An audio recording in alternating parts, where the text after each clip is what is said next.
مکد کی خارش کا بہترین علاج۔ مکد کا مطلب ہے اینس۔ اینس میں خارش کی وجوہات اور گھریلو نسخے۔ آج کی اس ویڈیو میں ہم ایک اہم اور اکثر نظر انداز کیے جانے والے مسئلے پر بات کریں گے، مکد یا اینس کی خارش۔ یہ مسئلہ بہت سے لوگوں کو درپیش ہوتا ہے، لیکن شرم کی وجہ سے اکثر اس کے بارے میں بات نہیں کی جاتی۔ مکد کی خارش ایک تکلیف دہ حالت ہے جو آپ کی روزمرہ کی زندگی کو متاثر کر سکتی ہے۔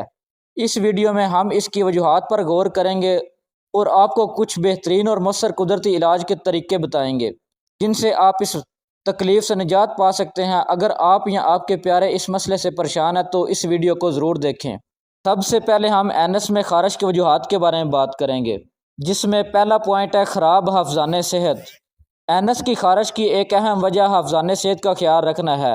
مناسب صفائی نہ ہونے سے جلد پر بیکٹیریا جمع ہو سکتے ہیں جو خارش کا باعث بنتے ہیں۔ دوسرا پوائنٹ ہے بواسیر۔ بواسیر کی وجہ سے اینس کے آس پاس کی جلد حساس ہو سکتی ہے جس سے خارش ہوتی ہے۔ تیسرا پوائنٹ ہے جلد کی بیماریاں جیسا کہ ایگزیما، سورائسس یا ڈرماٹائٹس۔ ان بیماریوں کی وجہ سے بھی خارش ہو سکتی ہے۔ نمبر 4 پہ پوائنٹ ہے فوڈ الرجی۔ بعض غذائیں جیسا کہ مسالے دار کھانے یا کیفین والے مشروبات خارش کا باعث بن سکتے ہیں۔ پانچواں پوائنٹ ہے کیڑے۔ اینس کے آس پاس چھوٹے کیڑوں کی موجودگی جیسا کہ پن ورمز شدید خارش کا سبب بنتے ہیں۔ چھٹا پوائنٹ ہے کیمیائی مصنوعات۔ بعض صابن، شیمپو یا دوسرے کیمیائی مصنوعات جن کا استعمال اینس کی صفائی کے لیے کیا جاتا ہے وہ بھی خارش کا سبب بن سکتے ہیں۔ اب ہم بات کریں گے مکد کی خارش کے لیے قدرتی علاج کے بارے میں۔ اس میں پہلا پوائنٹ ہے نیم کے پتوں کا استعمال۔ طریقہ کار ہے نیم کے پتوں کو پانی میں ابال کر ٹھنڈا کریں اور اس پانی سے روزانہ نہائیں۔ اگر ہم نیم کے پتوں کے فوائد کی بات کریں تو نیم کے پتے قدرتی اینٹی سیپٹک اور اینٹی بیکٹیریل خصوصیات رکھتے ہیں جو خارش کو کم کرتے ہیں۔ دوسرا پوائنٹ ہے ایلو ویرا جیل۔ طریقہ کار ہے تازہ ایلو ویرا کا جیل متاثرہ جگہ پر لگائیں۔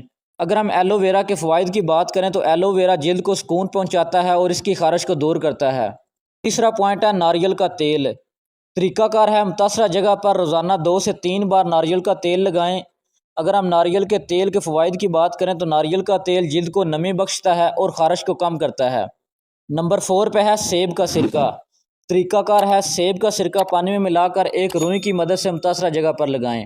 اگر ہم سیب کی سرکے کے فوائد کی بات کریں تو سیب کا سرکہ جلد کی پی ایچ کو متوازن کرتا ہے اور بیکٹیریا کا خاتمہ کرتا ہے۔ پانچواں پوائنٹ ہے بیکنگ سوڈا بات۔ طریقہ کار ہے بیکنگ سوڈے کو نیم گرم پانی کے ٹب میں ملائیں اور اس میں کچھ دیر کے لیے بیٹھ جائیں۔ اگر ہم بیکنگ سوڈا بات کے فوائد کی بات کریں تو بیکنگ سوڈا جلد کی سوزش کو کم کرتا ہے اور خارش سے نجات دلاتا ہے۔ چھٹا پوائنٹ ہے کھانے کی عادت میں تبدیلی۔ کوشش کریں مرچ، مسالے دار اور تلی ہوئی غذاؤں سے پرہیز کریں اور زیادہ فائبر والی غذا کا استعمال کریں۔ اگر ہم کھانے کی تبدیلی کے فوائد کے بارے میں بات کریں تو فائبر والی غذائیں نظام ہاضمے کو بہتر کرتی ہیں اور بواسیر اور خارش کو کم کرتی ہیں۔ ساتواں پوائنٹ ہے حفظانِ صحت کا خیال، مطلب کہ مکد کی صفائی۔ اگر ہم اینس کی صفائی کے لیے بہترین طریقہ کار کی بات کریں تو اینس کی صفائی کے لیے نرم اور غیر معطر صابن استعمال کریں اور صفائی کے بعد جو جگہ ہے اس کو اچھی طرح خشک کریں۔ اس کا فائدہ یہ ہوگا کہ صفائی کا مناسب خیال رکھنے سے بیکٹیریا کی افزائش کم ہوگی اور خارش میں آرام ملے گا۔ اس ویڈیو کے آخر میں آپ کو یہی مشورہ دوں گا کہ اگر آپ اینس کی خارش کے مسئلے سے پریشان ہیں یعنی مکد کی خارش کے مسئلے سے پریشان ہیں تو ان گھریلو اور قدرتی علاج کو آزمائیں۔ اگر مسائل برقرار رہیں یا زیادہ ہوں تو ڈاکٹر سے مشورہ کریں۔ امید ہے کہ یہ ویڈیو آپ کے لیے مفید ثابت ہوگی۔ کوشش کریں زیادہ سے زیادہ اینس یعنی مکد کی صفائی کا خاص خیال رکھیں اور اچھے اوزاروں کا استعمال کریں اور اپنی صحت کا خیال رکھیں۔